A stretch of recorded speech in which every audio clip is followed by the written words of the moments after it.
when you look at school districts, there's a lot of things going on, and I'm just going to throw a lot of thoughts out there real quick. There was a prosecution in the Atlanta school district for teachers that were cheating due to state testings and the pressures that were put onto them.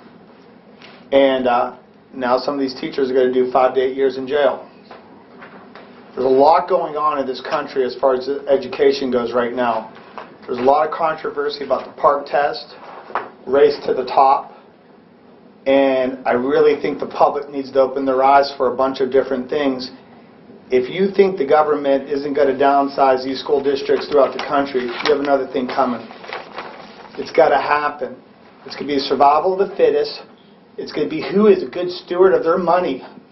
And there's 3 or 4 districts around us that call RB on a weekly basis and want to know what's going on here and if he has suggestions to them. It is, if you talk to any teacher in this district and they have friends outside the district, they're all going to tell you what I'm telling you right now. It's a scary time to be in the school districts in the United States.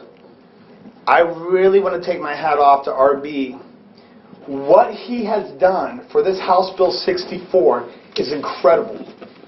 If you people have any idea what they were about to do to our district, take $200,000 away from our district, that's an entire class. We're one of the smallest districts, if not the smallest district in Columbiana County. 6 years ago, we were projected to have a $7 million debt. We've done every possible thing we could do to be a steward of our money and our constituents and the money that they give the district and they allow us to do.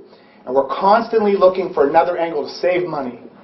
Get a contract for the district that's cheaper, whether it's heating and cooling, whether it's grounds, whether it's anything that we do, whether it's gas money, whether it's House Bill 64.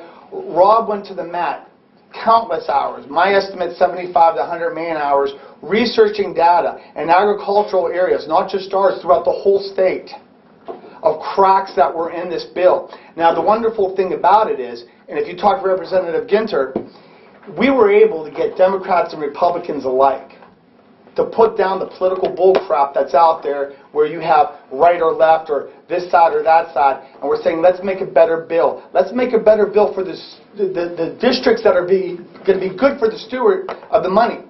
You have some of these huge cities in this state, and I'm not going to mention them, and they're huge.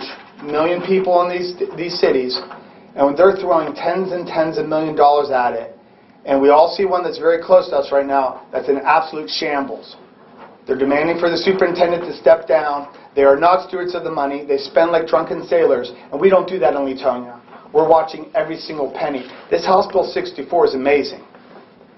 They recultivated it. They reworked it. The Democrats and the Republicans got together. They looked at all these agricultural districts throughout Ohio, especially in southern Ohio, and the poor demographics, which we're part of. We've already proven that this district's never going to approve a levy. And these other districts around here are going to see that. People don't have any more money. People are tapped out. Their bosses aren't giving them raises.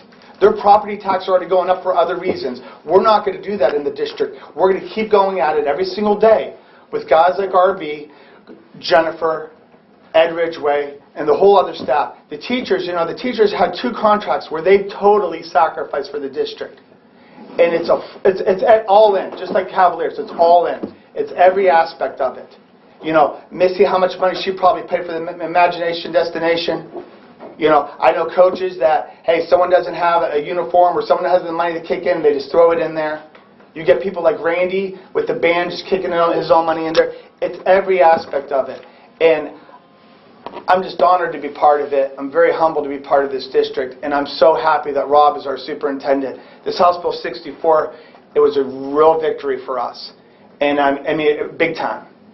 Big time, big time, big time. And I just want to thank everyone, especially Rob. Thank you.